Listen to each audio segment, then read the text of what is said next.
I would like to introduce Ray Weiss, and in doing so, I should first comment about LIGO, more generally, the project. As far as I'm concerned, LIGO is a miracle in three different ways. First and foremost, it's a political miracle that a federal agency, NSF, decided to allocate $1 billion to a risky project that many astronomers, when I was a postdoc at Princeton, my mentors, very senior people, objected to this project. And they argued that it would take money away from astronomy, that the chances of success are small, that it's a very challenging instrument to build. And they didn't just mention it to the postdocs like myself, they actually went to Washington to lobby against it. And as far as I'm concerned, throughout the decades since then, I always stood behind gravitational wave astrophysics as an important frontier, and I actually gave a review lecture about it 5 years ago. And I remember a young faculty member in the audience approached me and said, how dare you waste the time of these graduate students in this winter school on a subject as hypothetical as gravitational wave astrophysics? Why don't we speak about, more rudimentary astronomy like star formation and so forth? And I should say that the prejudice is not a matter of age. It's an attitude. And I would very much like to advocate, and I've been doing so over the years, an open mind of our community. So nowadays, it's obvious gravitational wave astrophysics is a new frontier, but you should all go back a decade and think about your view of this field. And if you realize that you didn't support it, you should change your approach to new frontiers in physics and astronomy. Be more open-minded. Encourage young students to embark on risky projects. Because one worrisome trend that I notice is that younger people are more conservative these days than older people. And there is a simple reason for that. Well, first of all, job security. They tend to think that they have a better chance of getting a job. Also, there are schools of thought, like the standard cosmology, that by now are well established, and that gives the impression that if you subscribe to the mainstream, then you're more likely to be correct. When we were students or postdocs, there wasn't a standard model of cosmology, so we were more open-minded, sort of like the hippies in the 60s. So the worrisome aspect of present-day physics is that social trends dominate, and that leads people, if you want to have a conservative conclusion, you better let a big committee decide what's next. And the bigger the committee is, the more, by the central limit theorem, you will converge on the mainstream view. But just to give you an example, this morning I received an email from Dennis Caldwell from NSF. She's the director of NSF Physics. And I sent her some of my essays about innovation and taking risks, and she told me that she very much resonates with that. And I think that's a very good sign. That's one of the most important results that came from the success of LIGO. And let me read you a sentence from the autobiography that Ray Weiss wrote. He said, back in 1983, Kip Thorne, Ron Driver, and I jointly presented the result of the study to the NSF committee reviewing large physics projects. We received a remarkable endorsement stating that gravitational wave detection was a high risk, but also a high payoff field. And that's a key recognition, and I really salute the leaders of NSF for doing so decades back. And I very much hope that, we had there is a board on physics and astronomy of the national academies, and just a couple of weeks ago we had this meeting of that board, and Lyman Page from Princeton asked a question, asked actually Dennis Caldwell whether she thinks that a project like LIGO, if it was proposed today, would be funded or would be supported. And her answer was no. That's worrisome to me. So we should all reflect on that and make sure that projects like that will continue, and that especially LIGO will have new horizons to explore. We should remember, keep in mind that the sources discovered so far are in the nearby universe, and there is much bigger volume to explore. And that's important not just because we can increase the number of sources that we see, but also because we will find unexpected sources once we have a bigger volume. And let me say a few words about Ray and let him speak. Ray was born in 1932. Oh, I should have mentioned, in addition to the miracle, the political miracle, there was, of course, the scientific miracle of LIGO, which is that nature was kind enough to provide us with sources that are much stronger than expected. Because the psychology within the LIGO collaboration was, to start with, that we should all compare to templates, any weak signal that LIGO detects, and barely detect the signals. And there came the first event that was very high signal to noise. And so nature was kinder than we expected. And so that's the second miracle. The third miracle was actually Ray Weiss. In a sense that, I mean, he was born in 1932, but he was able to escape Nazi Germany. And without him, the project would not come to fruition, as far as I can tell. But Ray has very good taste. He was chair of the COBE Science Working Group, and that was another Nobel Prize. He chose to focus on LIGO rather than COBE. Otherwise, I think he would have gotten maybe 2 Nobel Prizes. He was born, as I said, in 1932 in Berlin, Germany, the son of Gertrude Losner and Frederick Weiss. His father was a physician, neurologist, and psychoanalyst. He was forced out of Germany by Nazis because he was Jewish and an active member of the Communist Party. His mother, a Christian, was an actress. The family fled first to Prague, but Germany's occupation of Czechoslovakia after 1938 Munich Agreement caused them to flee. And the philanthropic Stix family of St. Louis enabled them to obtain visas to enter the United States. Ray spent his youth in New York City, where he attended Columbia Grammar School. He studied at MIT, and after dropping out in his junior year, and that says something about MIT, I guess, not about Ray. He returned to receive his bachelor's degree in 1955 and PhD degree in 1962 from Zacharias. And he taught in Tufts University, was a postdoc at Princeton, where he worked with Bob Dickey, actually, and there was a celebration of Bob recently at Princeton, where Ray spoke.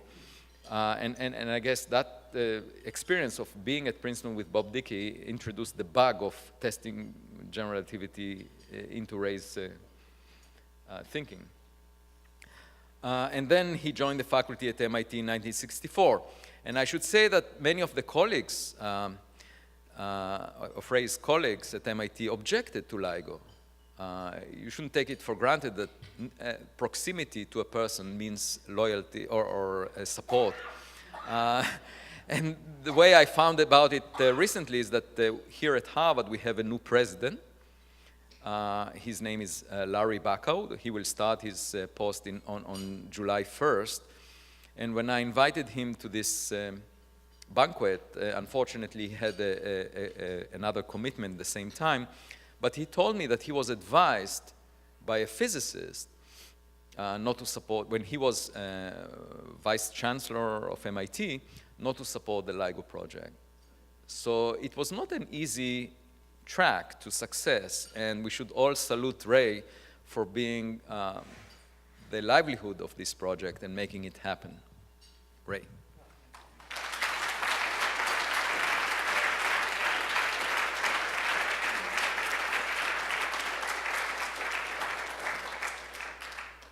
I didn't know quite what kind of a talk to give.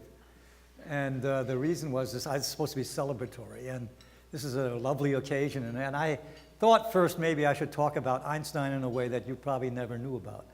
And that was that I want to give a little talk, and maybe someday you'll have me do this. It's not today's talk. On Einstein as an observer of nature and as an experimenter. I don't know how many of you know that he actually wrote a paper about the meandering of rivers.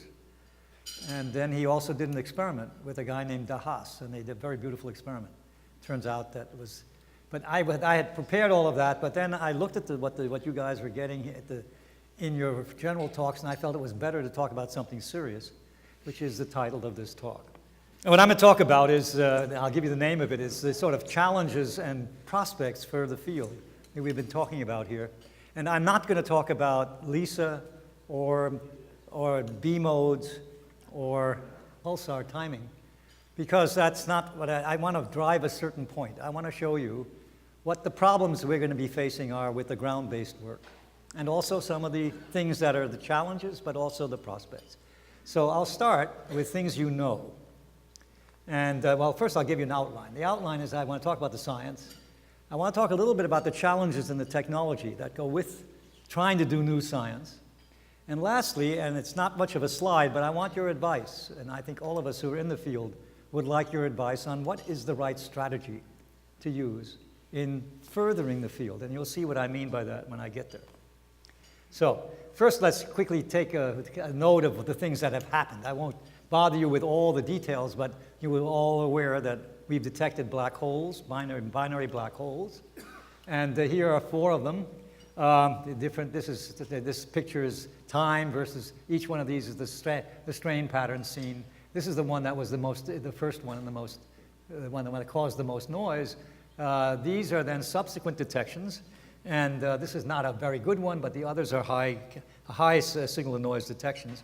And then there was a very significant thing that happened just last year, in which the Virgo project, which was is another detector which is in Italy, a joint French-Italian project. They actually also detected another black hole of air. Here are these 3 detections. This is the one, Hanford is the one in Washington State, the LIGO detector, and then the Louisiana detector, and then here's now the new detection that came from Virgo. And here are these plots you've seen in many of the talks in which one plots, this is the waveforms, but these are now effectively the frequency spectrum as a function of time. That's what they are. And you can see in the Virgo, it's not wonderful and not at the same level as you'll see in a minute. But the thing is that it was very important in the following sense. It made it so that we were now able, and this is why taking out of context a little bit, this is sort of a sky picture. And the sky picture this is sort of the uncertainty area of several thousand square degrees on the sky if you only had LIGO, the 2 detectors in LIGO. Remember, you can't point these detectors. You get all your information about where something is in the sky by timing. So, for example, if something hits Louisiana first, and then a little bit later the wave comes through the Earth and hits Hanford, Washington, you know that it's somewhere in the south. And from the timing, and a little bit from the antenna patterns of the detectors themselves, you can begin to get some idea where in the sky the sources are. But the fact is that you're ultimately really doing it with 2 detectors. You get very large error circles, and most astronomers wouldn't know what to do with if you told them this is where you have to search for this. But then if you have a 3rd detector, and with 2 detectors, you get one sort of circle in the sky that gives the right timing, and if you had a 3rd detector, you then have 2 more circles you can draw, and so consequently you can begin to localize. And that's the whole reason for showing this picture is putting Virgo into this thing gave a thing which is not thousands of degrees anymore, but you're down in the 50s of the square degrees now. And that makes a big, big difference in trying to do something which is ultimately the business of trying to relay all these things that you see with gravitational waves relative to the electromagnetic sky, which is absolutely critical in order to do astronomy. Now, I want to tell you a little about things that we didn't detect. And these are things that you can anticipate in the future. And for example, this is that waveform that of the very first detection. There are two of them, one laid on top of the other. And one has been shifted by about 7 milliseconds so that you could, because justify the time of flight of the gravitational wave signal from Livingston to Hanford. And you lay them on top of each other, and you can see that it's a little bit noisy. As you can see, the signals aren't identical in this region, but there is something really coherent going on here. This is junk, and a very important region here is junk. And so what are the things we didn't see? We eventually identified this as being a black hole. These are the 230 solar mass black holes that were the things that started the field for us. But we didn't see this metric ring down, which you heard today in a nice talk by Alessandra. She said, look, there's a lot of information in this, especially about the event horizon. We would like to be able, this is noise. We did not see that. Now, you can play with it and try to do Bayesian statistics on it, but what you really want to do is improve the detector. That's what you really want to do. Okay? And then, in this region right here, we have not yet identified in any of those 5 waveforms the modulation. In this post-Newtonian region here, now here's the collision, but this is sort of still analytically capable to be analyzed. You don't need numerical relativity in here. And what you should see in this eventually, we will hope to see eventually, is spin-orbit couplings. In fact, we don't know much about the spins of the parent black holes. We know a great deal about the spin of the final hole, because that's mostly the angumentum that was in that system. But we don't know much about the spins in the beginning. And if we did, we could do a little more science with this. For example, you could actually show the Hawking area theorem, which we were not able to show. And so consequently, what one looks for, if you improve the signal noise, and also you could begin by looking at longer of these time series, look for details of modulated structures, which are due to the spin and the orbit coupling to each other. And that adds another amplitude modulation to the entire signal. Not seen in any of the things. People have tried to look, they do the Bayesian analysis, can get the idea that we're not dealing with a lot of spin yet. Then the other thing is another effect which was talked about today also, is that if we have enough of these, or if we get signal noise better in the systems, we might be able to look for an effect that Christodoulou predicted many years ago. And I realize today, in today's talk, it's still controversial. Some people think that the memory effect is actually buried in the signal already. But let's assume for a moment that Christodoulou is right, and that one can look for things that are not DC. They're low-frequency signals that accompany this due to the nonlinearities that come with the wave. So these are all 3 things we know about, and we haven't seen yet, and we hope to be able to see in the future.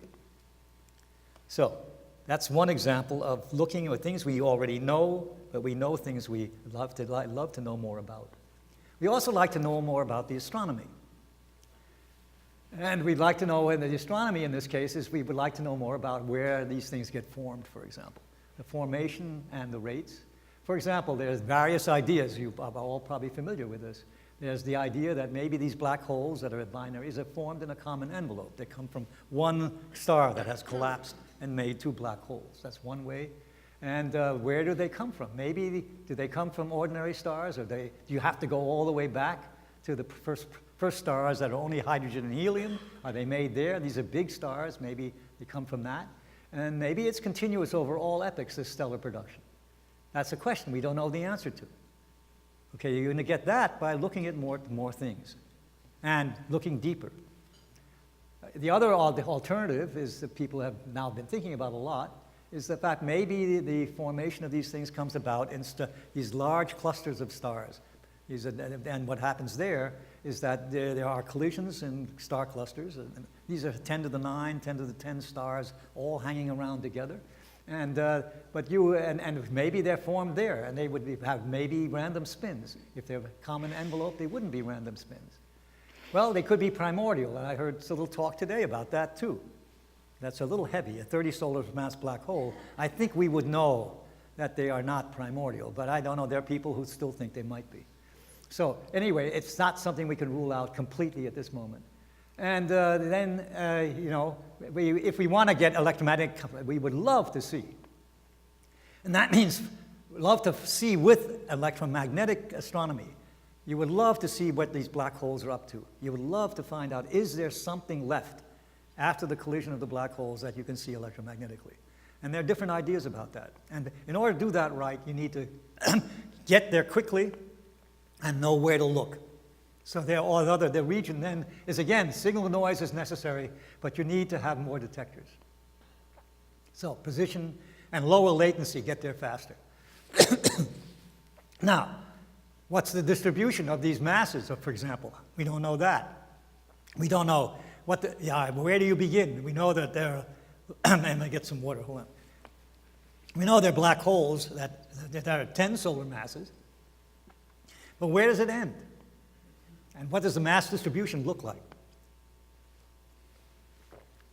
And we'd love to know the distribution as a function of z, as a function of distance, because that tells you a little bit about the origins. So that then is the astronomy, and there is possibly, more likely with the neutron stars, there is a cosmology to be done. Because you'll see, as you improve the detectors, you will get eventually a survey of what the black holes are over the whole universe. We'll see that when we get to the ideas that there are for improving detectors.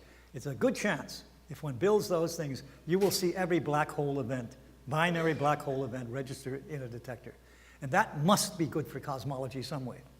In other words, and so I should have put a question mark there, but for the neutron stars, which we're about next, it's clearer to make that case. So for example, here's another thing which is about to happen, may we hope.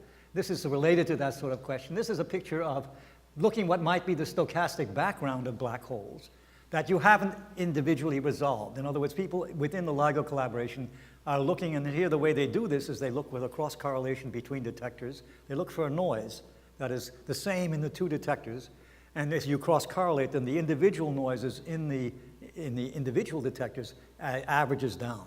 So you do a search with correlations, and here is sort of, this is a frequency plot versus and this is a way of talking about a signal in terms of closure density of the universe. For example, this is not necessarily primordial, but it is, if you say you have so much energy in the gravitational wave field, how close is it to closure density? So for example, this thing says, here's for example what we might be able to see in the next runs or so if we get to the detector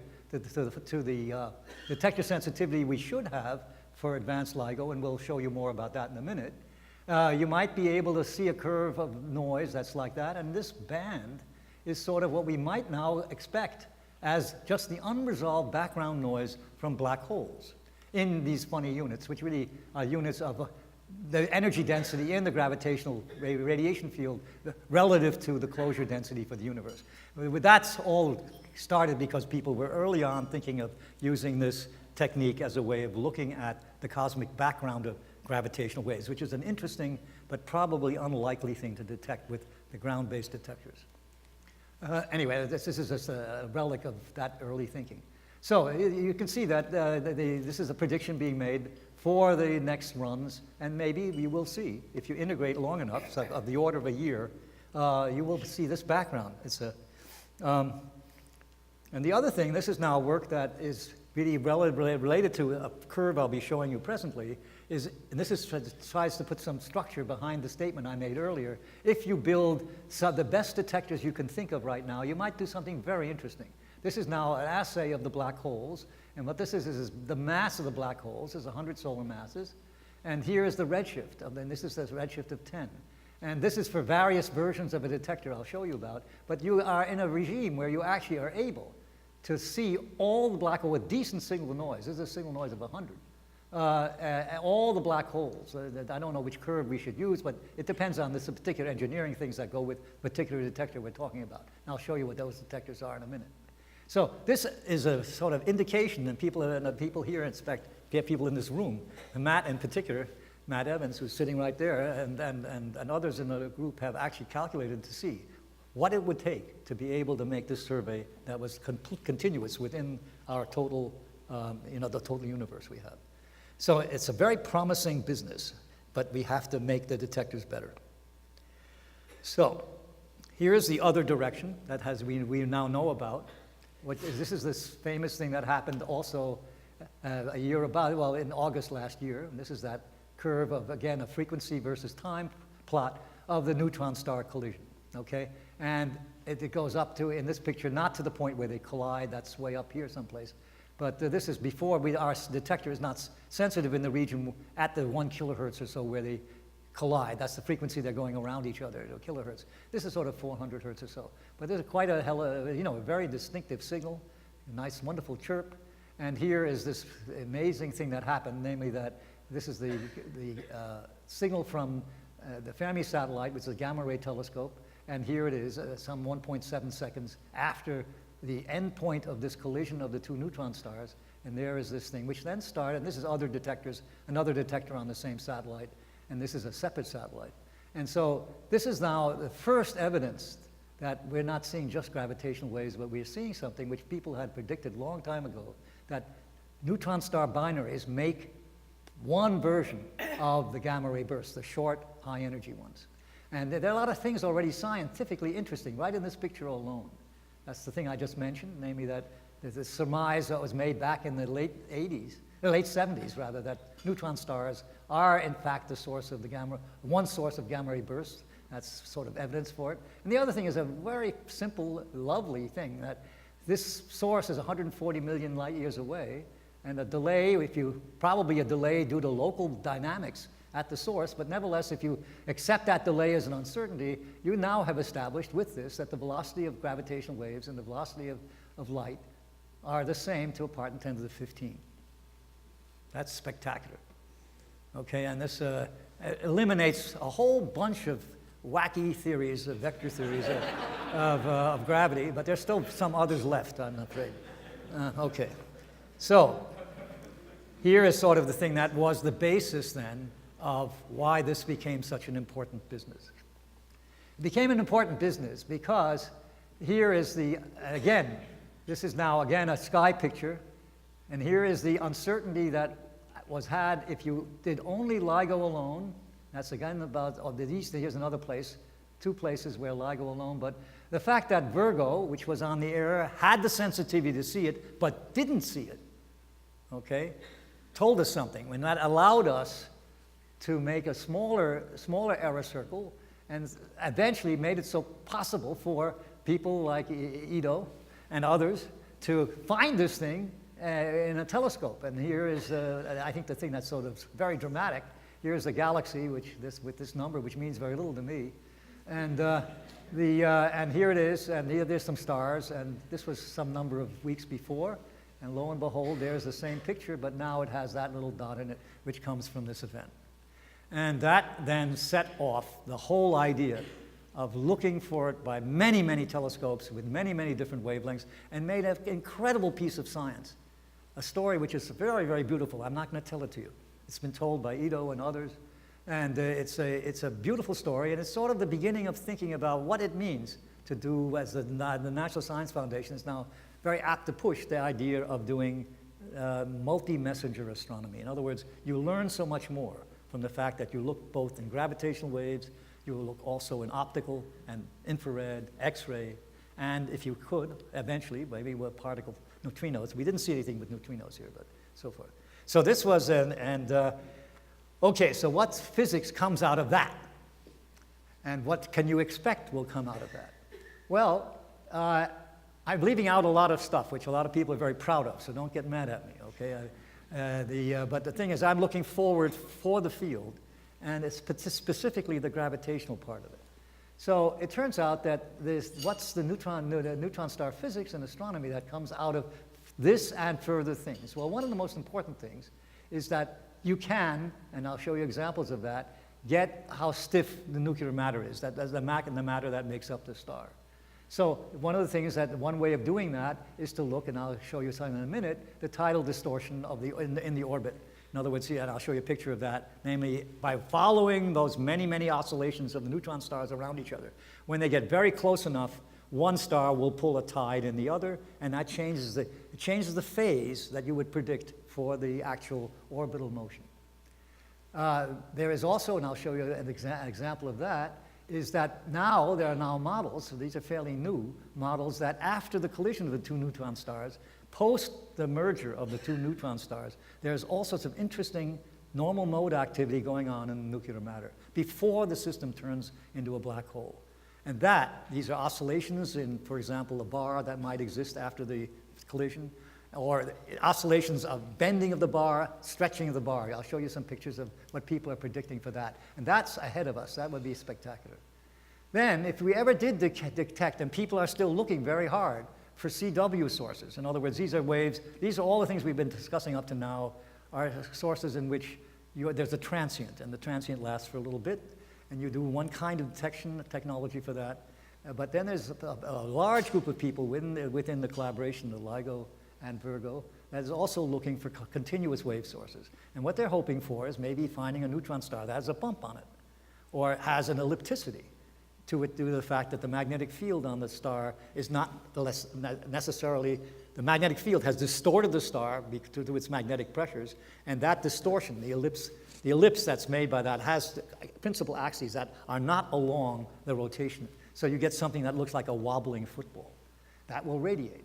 And so you get then, if you do that, you learn more about the neutron star, especially the structure of the star. You can also maybe see non-spheroidal modes of the star, R modes as they're called. And what happens, for example, we know these stars change their rate. And with the Crab Nebula, it's terrible noisy. It keeps changing its frequency. And because there is structural changes going on in the star. Maybe you could capture something like that and see the thing actually happening. That'd be neat if you could do that. And in general relativity, if you got to the point where you had CW sources, you could learn a lot about really pin down the polarization to be absolutely sure that you got it right. And of course, now we know the speed pretty well, but in the early days of this, this was one way, and it will probably be tried again. When you have a nice continuous wave source, you will learn because of the orbit of the Earth, and you get the distance, there's a shift across the phase shift across the orbit of the Earth of a CW source, you can get both the polarization and the speed. And the other thing you'll learn from in astronomy, if you get to again now, detectors that are better, you get the formation process of these neutron stars. That you will, in fact, are they spinning, for example? Are they individually spinning? And what really actually goes on inside, for example, a supernova, maybe, that makes such a thing. And then the thing that we already know a great deal about, and we'll get more examples namely that when these two neutron stars collide, they make most of the heavy elements. We believe most of them. In fact, the heavy elements past lanthanum, the lanthanides, are made in these neutron-rich environments in these stars. And lastly, this is an idea that's been around for a very long time. Bernie Schutz had this almost at the beginning of the field, the idea that you could use these stars as a way of doing cosmology. In other words, you have, and the basic idea is really very simple. You now have, you have a measurement of a neutron star collision in a gravitational wave detector on the ground. You've calibrated that detector in terms of the strain that it makes. And you now know, the distance it's away because you know how to solve the relativistic equations that generated the gravitational waves. So you have a direct measurement of, the mass, and the radius, the distances away from you. So you know one part of the cosmological puzzle for that object. And if you also know thereby where it came from, and the redshift of that galaxy, you have a completely new way with completely different systematic errors of getting the various cosmological parameters, in particular the Hubble constant and also the A and A dot. And so some of this I'll show you in examples here. Here, for example, is the thing that I was mentioning first. This is the business of looking at the stiffness, at the equation of state of nuclear matter. And this is the best we were able to do. What it is this, the parameter that's being plotted here, this is the amount of distortion, the quadrupole distortion that's made as these two cars get together. And this lambda is a parameter of that. The bigger that parameter is, the looser the star is, the less stiff it is. And that's then the potential difference of one at the other, second derivative of it. And here are plots of this, in that particular plot. There's now a better paper coming out that does this all in one plot and makes assumptions. But you can see that where it's dark, here, for example, they're getting values that are most likely for lambdas that are small values. And here, this is if you worry about high spins for the stars, which we don't know, or if they have low spins. So we're still in a state of terrific ignorance. I can't say we have done any measurement of this yet, but this is what you would hope to find. This is exactly the picture that if, for example, you had a lambda of about 500 or 600, which is a fairly small, a fairly loose star, you would see the star speeding up. This is the black line, is the line that would show this is the orbit you have without the distortion. But then the dotted line is the one with the distortion. You see it's getting faster. The phase is moving. There's a phase shift that you would look for. And that phase shift is the thing that we have not yet measured in this neutron star that, the one that has given us already all this data. This is the thing that's quite exciting and fairly new. The idea that there might be structure, post-merger oscillations that happen in the structure that follows before the thing becomes a black hole. And in this paper, what is shown is these are the curves for possible motion. This is now the strains that might be associated with these oscillations for different equations of state. And these are oscillations that take place in that bar that is the collective thing that follows the neutron after neutron stars have collided with each other. And so this sort of is these are different frequencies that are in there, two different frequencies that are buried in this thing. In the model they have these two frequencies. And you can see them sticking up above what is the minimum noise, or the noise of advanced LIGO if we ever get to the design sensitivity. We'll get to that in a minute, for the different models. So it's possible, at least even in now, this is now a much more advanced detector. We'll talk about that. But it's even possible now, maybe, if we're lucky, that we might see some post-merger oscillations of the neutron star, and they're being predicted. So that's quite exciting. And that'll tell you then a lot about the nuclear equation of state, for example. The last thing, this is a picture many of you have seen, but I just want to point it out again. This is sort of the first step in this idea of trying to do a little bit of cosmology with the two neutron stars. And what here you see is two things. This is a picture of the Hubble constant here, and this is a probability. And here are the two values for the Hubble constant, one from Planck, which is the CMB value, and this is from supernova. And here is sort of a first measure that you got out of the fact that you can do the same thing now with knowing the distance and using the Z of the galaxy. That this is sort of the profile you got for where the Hubble constant might be. And it's sort of the peak lies between the two values that come from which now are considered very important and discrepant. I'll reserve judgment on that. But anyway, this could be done very much better, but this is the beginning of doing cosmology using the neutron stars as a way of getting at the, through gravitational wave astronomy. So, okay, this is interesting that this was mentioned already, but one of the things is that really these are now the things that are really quite interesting, that why one looks forward to this. First of all, the thing is that, and I'll just read it to you, because given the radical difference between gravitational wave sources, accelerating masses, and electromagnetic sources, which are accelerating charge, and the penetrating ability of gravitational, there must be sources unique to the gravitational sky, not known to E&M astronomy. And this is what you were talking about. In other words, what is an effective way to search for these? And that's something which you have to think about. In other words, this is we haven't yet, I don't think we have yet thought enough about that internally in our own collaboration. We have, well, how do we go looking for things we don't know about? And the thing is, we have methods of doing that, but there may be better ones. The method that we do, and this is the one which was actually made the initial discovery, was you cross-correlate the two detectors and just look for excess signal. You don't have a model yet. That's one way it's done, but I'm sure it can be done better than that. And that's this business of looking for something you don't know about. And that's a key to the whole business of where this field ultimately will go, because it's quite clear to all of us that are in this business, it would be quite amazing if the only things we see are the things we already know. That's just clearly every field that every time you've touched any, even within the electromagnetic astronomy, when you went and did infrared astronomy for the first time, you found new things. Yeah, even when you did gamma ray astronomy, you found new things. So there's absolutely got to be something which we haven't thought of at all yet. And so the question of how to go after that. And I don't think we've done enough thinking about this. This is, and maybe neural nets will be a way to do this. I don't know. I haven't got a good feeling for it. But we clearly have not yet exploited all the ways except cross-correlation of the detectors, which may be good enough. That's all okay.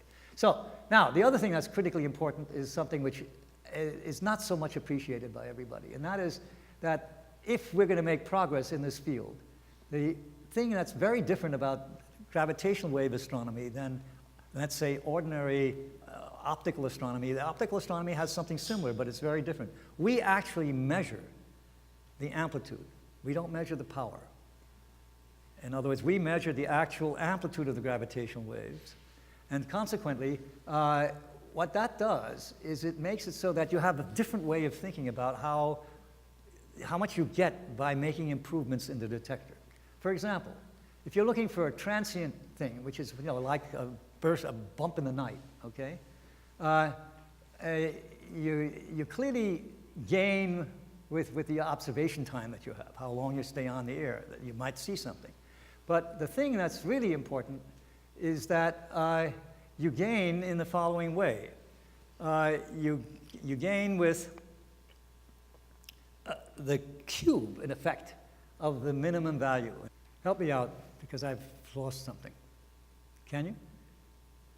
Sure. Yeah. I think what Ray was after was if you're looking for a source and you have some minimum sensitivity level, Yeah. if you lower that by a factor of 2, then you effectively get 2 cubed in the volume. Yeah. And that gives you 8 times more sources. That's sort of what I was getting at, but you said it better than I was going to. Thank you. Yeah. Unlike what? Right. That's not so Yeah. clear. Yeah. You don't have any stars sending lasers down. Yeah. I mean, the thing is that you gain so quickly with a factor of just a factor of 2 depth, because you're looking at a volume of the universe. In fact, look, you have the signal. Let's say we're looking at amplitudes. You have the signal. If you look out twice as far, you get the cube of that, 8 times more sources to look at. And that's the key idea, and he said it better than I did.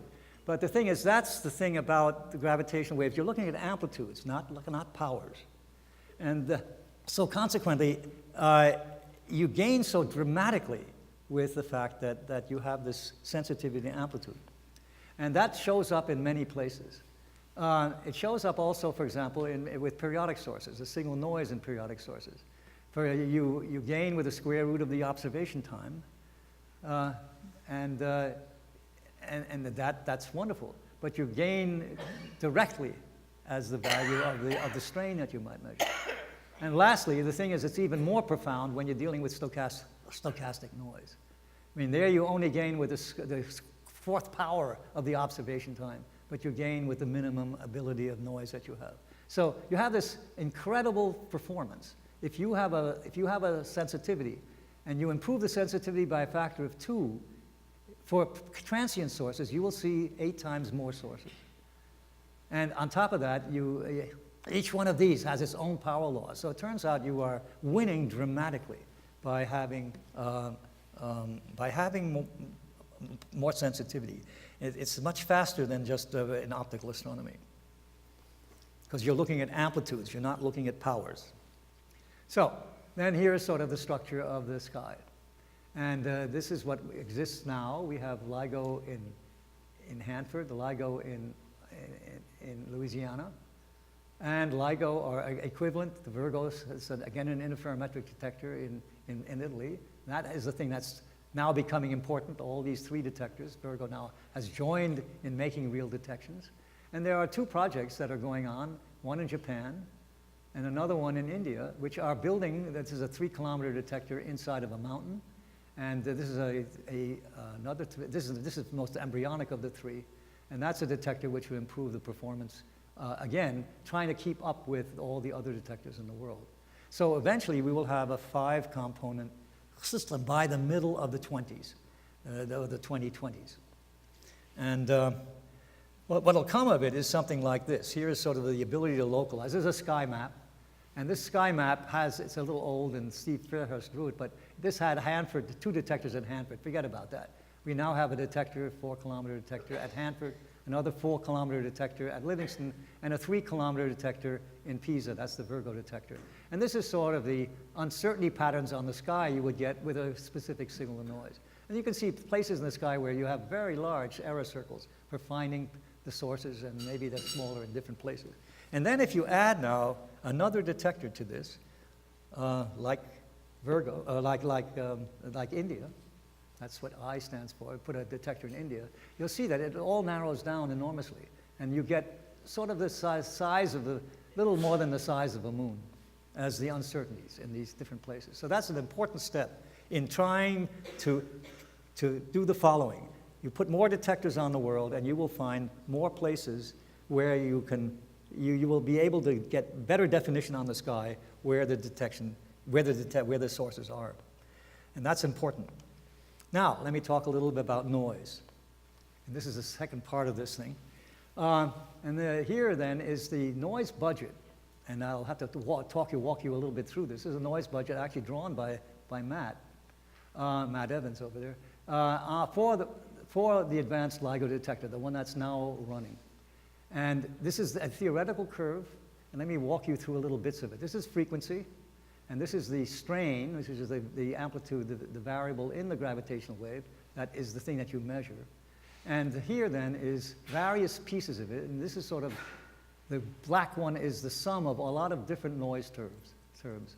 And the ones, you can see some of the bigger noise terms in here. One is, this is quantum noise right here, the purple one.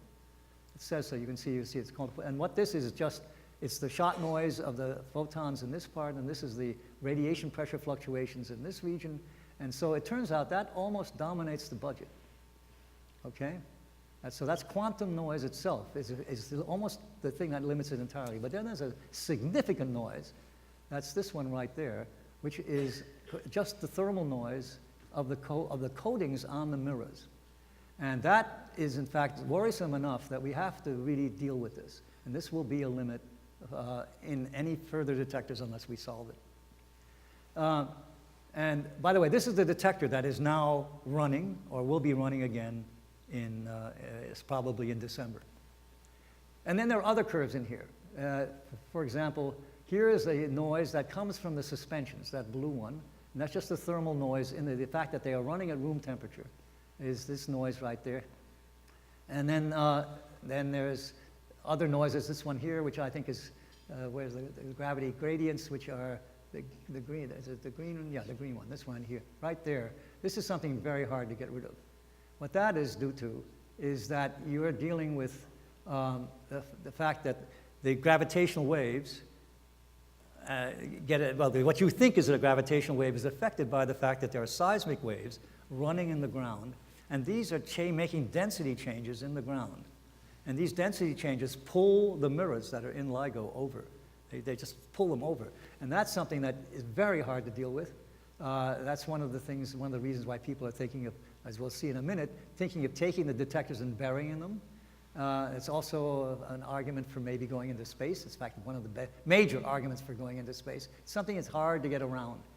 And so I won't go into the rest of it right here, but you see this is sort of the curve, and what we have to solve right now is, if we want to make progress past this, is we have to solve the thermal noise. Thermal noise in the coatings. The coatings themselves have phonons that are running back and forth in them, and they're disturbing what you identify as the mirror surface. Okay. So here then is sort of the rate of progress, what the different things are being thought about to make progress in this field. This is now ground-based. I'm not talking about what would happen if you go into space and stuff like that.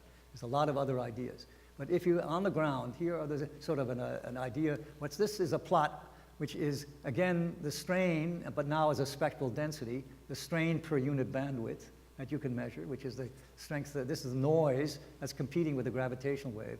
And this is frequency. Here's 100 hertz, there's 1,000 hertz. And here then are various things that are experimental. For example, this is the detector as it now finally was running in Italy. This is the Virgo detector. This is the detector that was last running in LIGO, in the two LIGO detectors. And this is, well, you can see it. That's give you, okay, it's better than that. But here's where it ought to be. You can see that curve. This is the advanced LIGO design right there. And we're not at that design, that green curve right there. And so consequently, that's the challenge we're up against right now. And what is being done to go from today to trying to get to this theoretical curve, and there's a lot of different steps that are being taken. I mean, higher power lasers, phase noise phase noise that's in something called standard quantum limit. I won't go into that unless you ask me. But there is quantum noise in this system, and we are hoping to get that at the high frequencies, which is where that happens in this region. We hope to be able to do what's called squeezing light and improve that phase noise. And then there's an improved vacuum, which is being done in various places. All these things, we're trying to control charge buildup in places, and then reduce scattering. All these things are being worked on at the moment, right now, to try to take you from this curve to that one, the theoretical curve. And we may not succeed, but that's the thing. We are not yet at the theoretical curve for this detector. So, okay. On the other hand, there are ideas that you can think of already, and we're planning this, is to go to another detector, which is called A+. This is something which is sort of planned in the middle 20s, and people are thinking hard about how to do that. And here are the things that would take you from the advanced LIGO curve, which is this design curve, to the A+ curve. And still using the same facilities. You still use more power. You now do frequency-dependent squeezing, which affects both the high frequency and the low frequency end of the quantum noise, and then reduce coding thermal noise. And that's the thing that was limiting. It's the most important limit in the coding thermal noise is the most important limit in the current configuration, and a different kind of detector that's going to be used. So that allegedly will bring you down to here. And there are even ideas later on in the 20s, maybe, and this is tricky, to go to this level and still stay within the 4-kilometer facilities. And that's called Voyager. That's from A+ to Voyager, and you now have a real change, a change which we're not absolutely sure we have to make, but we have plans if we have to.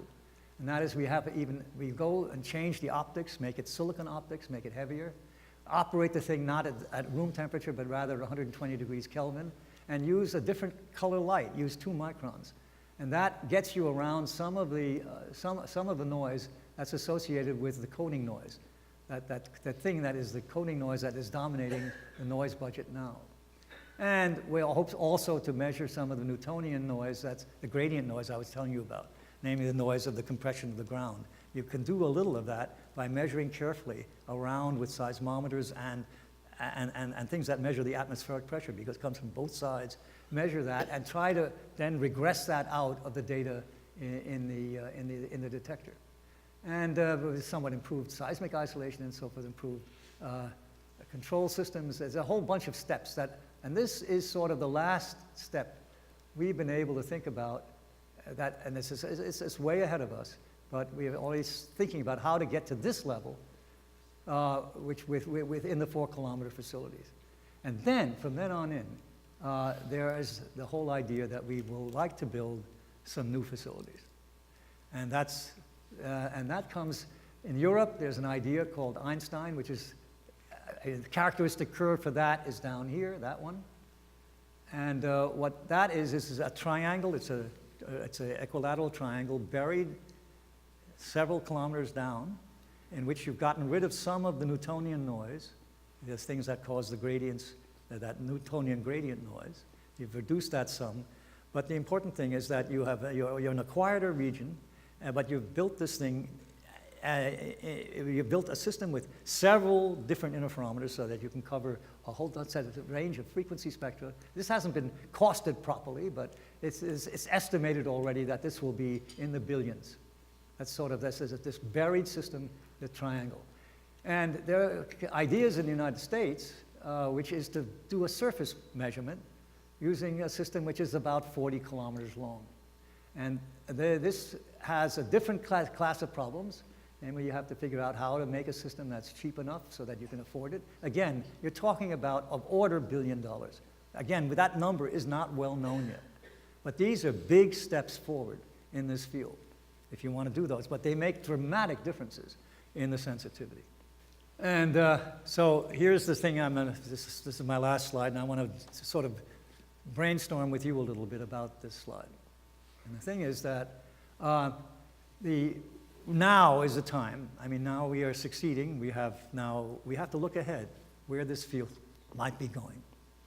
In other words, and at some point, we're going to have to convince ourselves, as well as the rest of the scientific community, that this is worth it. That's one thing. But on top of that, we have to have more solid plans than we have now. And so consequently, the strategic planning, some of this is going on now or about to happen. What we call third-generation detector science opportunities. These are these buried detectors at the very bottom, which are a factor of almost 20 or 30 times better than what we will get with advanced LIGO, okay? And so one of the things is that a lot of things have to be thought about.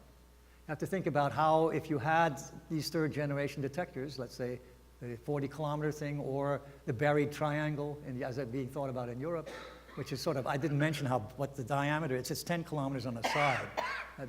And how do they couple together? How do you make a network? Do you need more than one of these? How many of them do you need so you can actually do the science?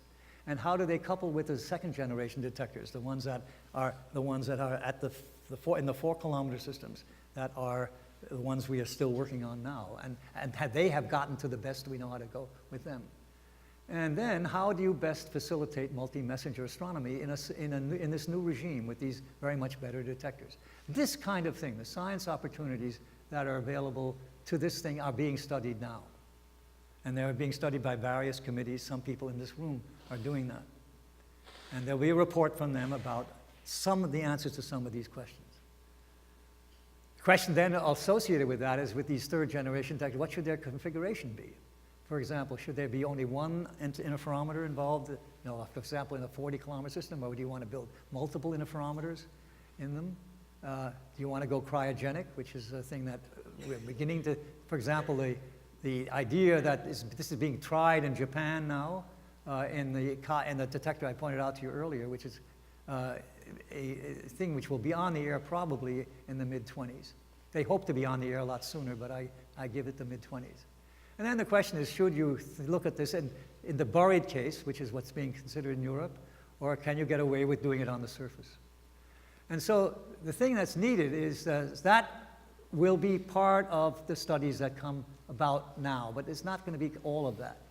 This is something that needs special work. And then lastly, this is something which is not being done at all at the moment. And this is actually, to me, one of the more critical things that has to be done. And that is, how do you actually build these things? Well, what's the engineering that you want to do so that you get the performance that you saw in those pictures? And there are things that have to be done, and the sooner this is done, the better off we all are. Namely, you have to do what I call value engineering, which is effectively taking a system. Suppose you take that 40-kilometer system. You don't necessarily want to build that the same as you did the one we already have. Why? Because that's an expensive way maybe of doing that. Are there better ways and simpler ways of making vacuum systems? Are there ways of getting around some of the problems that are just the scaling of 4 to 40 kilometers, which is not a factor of 10, it's worse than that. So it turns out that you want to start looking hard now at what are the things you would do to make this so that you can actually begin to afford it. Right now, all we know is it's billions of dollars, and that's not a good enough estimate for anything. And that's what I mean, we need to get realistic cost estimates. And then lastly, and this is not being done at all yet, and here's the place where I'd like your advice, or all of us would like your advice, is preparing the support of the scientific community. I'm assuming that you think this is a good field, okay? If you say it's not, well, the hell with it. I mean, we're not going to. But suppose it is. Then how do you go at it into another regime where suddenly you're spending a lot more money again? Right now, so you know how much money has been spent on this thing, is $1 billion. That's about all the money when you add up everything that's been done to make LIGO go. That's the initial development costs, and then the operating costs over the last, almost 20 years now, has amounted to something $1 billion about. So, and the thing is that if we're now going to say, okay, we would like to go the next step, and we have to start planning this, we need some way to get everybody on board. And one way to do that is through National Research Council studies, for example, and something the NSF is not particularly eager to support. I don't know why. The question then is, should we get mixed up in the decadal reviews? Which are these things which are the reviews that are the ones which happen in astronomy every 10 years? Is one going to happen in 2020? And the thing is that a good place, for example, to begin to make the case for this? It's got to be mentioned, but is that the right place to do such a thing? Mostly because it's competing then with a lot of more conventional things. And are those maybe more important to astronomers, for example? There are no decadal studies, for example, in physics. There were. And they recommended building LIGO at the time when it was still there. But now they have sort of faded. I haven't seen a decadal study since about the turn of the century. So the thing is, if this progression and the thing I outlined is going to happen or is even sensible, we need to have at least some sort of real studies done with people who are not necessarily in the field, people who see it in a dispassionate way of why is this field interesting enough to spend, let's say, another $1 billion, maybe even, we don't know quite what the numbers are, we need to get those numbers, but of order $1 billion in the field. So that's where I'm going to stop. Thank you.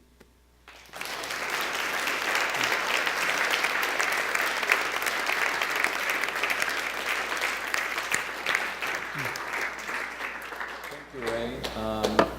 What was the most remarkable quality of Ray's presentation was the fact that he didn't speak about the past, as you noticed.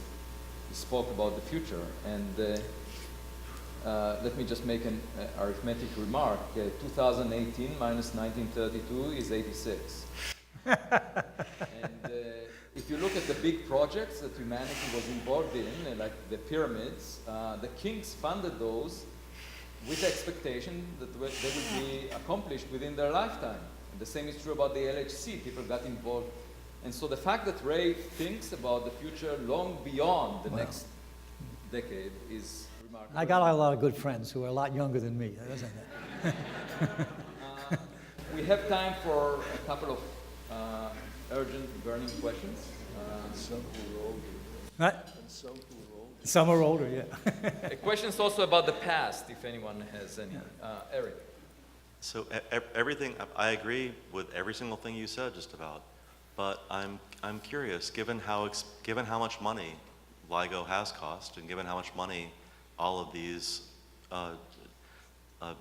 advancements will cost, how can one judge that that's the best thing? We have limited budget, we have limited resources. There are enormous projects in biology, there are enormous projects in chemistry, there are enormous projects in economics, and all of these cost lots of money. How do we decide that gravitational wave astronomy is worth all this money? Yeah, that's a good question, and I'm not the one to answer that. I can only give the arguments for doing it. You see, I'm not dispassionate enough to say, let's compare the fields. Well, we have actually someone more enthusiastic than Ray. He's sitting over there. And he's a physicist. Well, after that question, I couldn't restrain myself. I also, like Eric, agreed with almost everything you said, except for the very end, where you said we should get another billion. I think it should be 10 billion. I mean, compared with what people spend in science to understand things, it is to verify a prediction from 100 years ago with $1 billion. I mean, it's just never happened. That this was the test experiment, which shows that now we should spend some real money on seeing the universe in a way that we've never seen it before. Thank you.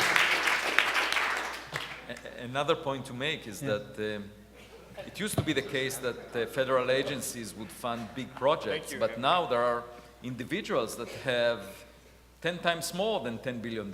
So for them, it will be a 10% expenditure if they get excited in It's an Silicon interesting Valley. idea. Yeah. And I think we're thinking about that a little. I mean, you know, there are the people who are interested in supporting science, they have an interest in this thing. I think that is the one way to go. But I'd rather have it be that it's the more conventional way. I mean, if we can do it. Yeah. But look, I think the big thing right now is not that the money to spend the money. That's not the issue. I think the big thing is that one has to look ahead. Look, you have to look ahead in this field. In any field, you have to find out what are the boundaries.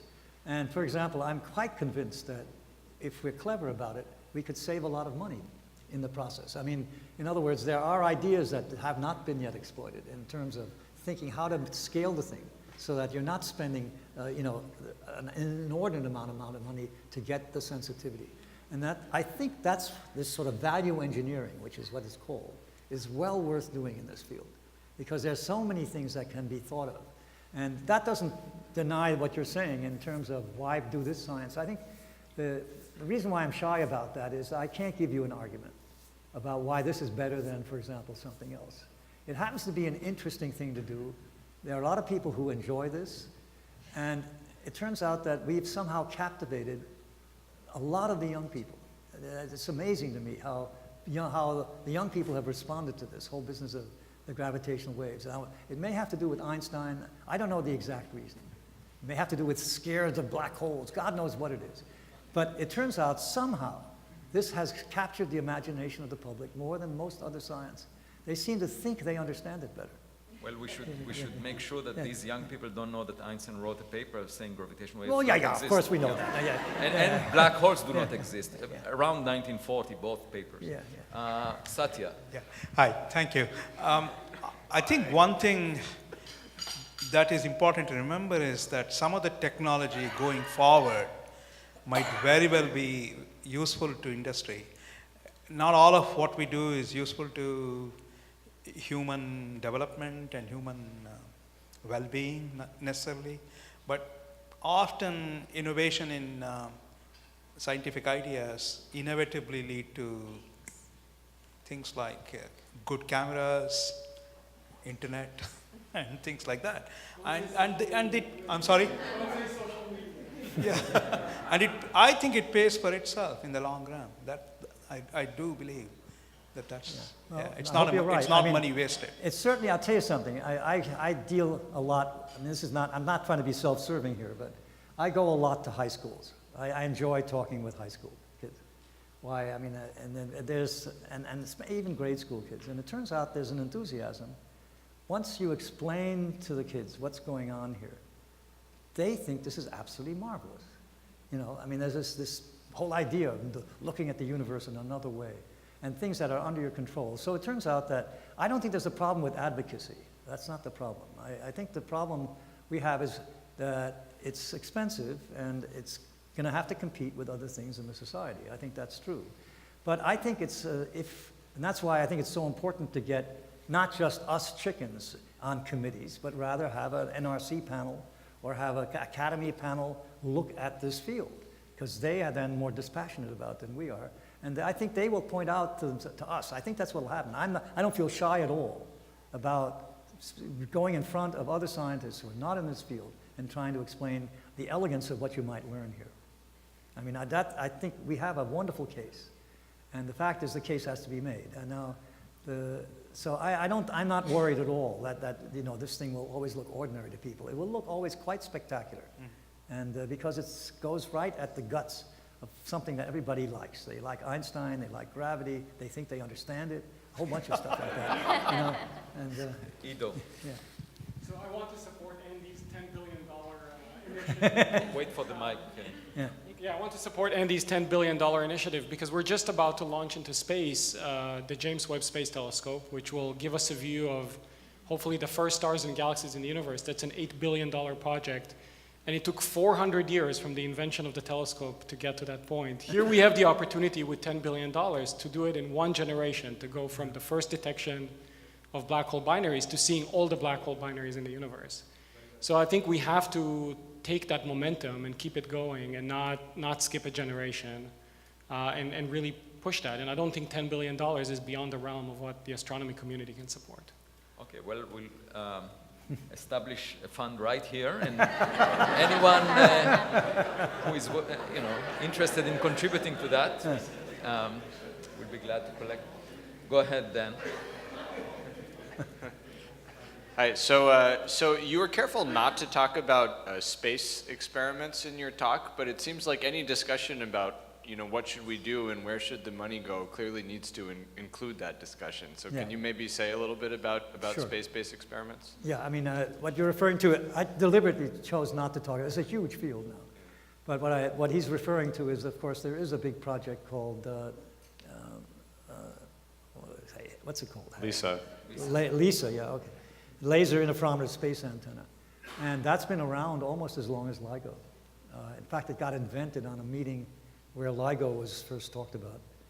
And the thing is, that project is been studied. I think it has a very practical plan, and its problem has been that its costs run somewhere between $1 to $2 billion. That's what the last time that ever was looked at, and more likely it's closer to the $2 billion mark. And that's sort of, that's in maybe I'm already dating myself. That's 2010 dollars. Okay, that's the last time I was on a committee. And there were proposals to do it for $2 billion. Well, it's between 1 and 2. Okay. And the thing is that is a project that was strongly supported by the United States, and then what happened is during the troubles with James Webb, it got stopped in about 2015, 2014. 2011. What? 2011 was even earlier, okay. And what happened is that the Europeans took it on completely, and they have now quite solidly become the leaders of it, which is, and they now have a plan to build let me remind you what the thing is. It's 3 satellites in an equilateral triangle, and the satellites are about 5 million, a side of the triangle is about 5 million kilometers. And it's sensitive to gravitational waves from a few hours to 3s or 4s of minutes, maybe if you can push it to a minute, something like that. So it has in it, when you look at the sources, you have lots of black hole sources in it, sources of 10 to the 5, 10 to the 6 solar mass black holes, powerful signals that they would make when they collide with other things. And so it's a pretty high probability that there's going to be something seen in that system, and that's going to be interesting. And so the problem has been that for a long time before LIGO made its first detections, there was a lot of skepticism still within the NASA system about this. I know this intimately because I was very deeply involved in it. I mean, the ideas that NASA would do a satellite mission for gravitational waves was really dependent on that something would be seen on the ground. In the end, if you analyze what was going on in NASA headquarters. And now that's been done, and so consequently, this is now quite real. It's becoming realer. And the Americans are trying to buy their way back into this, I think at a level of about 300 million, 400 million, something like that, yeah. And so consequently, it looks like it's going to happen. And now the question now is it going to happen when? And the best guess people have right now, it's if you don't do anything fancy, it'll be 2035, but people are trying to push it to 2028, so it's a little earlier. And that'll be a big event, I mean, to have this, because it'll look at a completely different class of gravitational wave sources, ones that have periods that are that long, of the order hours to minutes, okay? So that's all unless you want to ask me more questions about it. It's a living, honest-to-God mission, and it has been exceedingly well studied. I think that it's better studied than most other missions that I've been near. Yeah. So we are getting close to the time Sure. limit, and the best we can wish for Ray is that his dreams that he so nicely envisioned in this talk will get fulfilled during his lifetime in the next few years, and Well, we should do everything we don't can. wish anything. Give me a little longer than that. No, what I meant to say is that it will be within the next few years. Never mind, don't worry about it. And so we look forward to seeing you tomorrow morning at the session that starts at 9 a.m. Thank you all for coming. Yeah, thank you very much.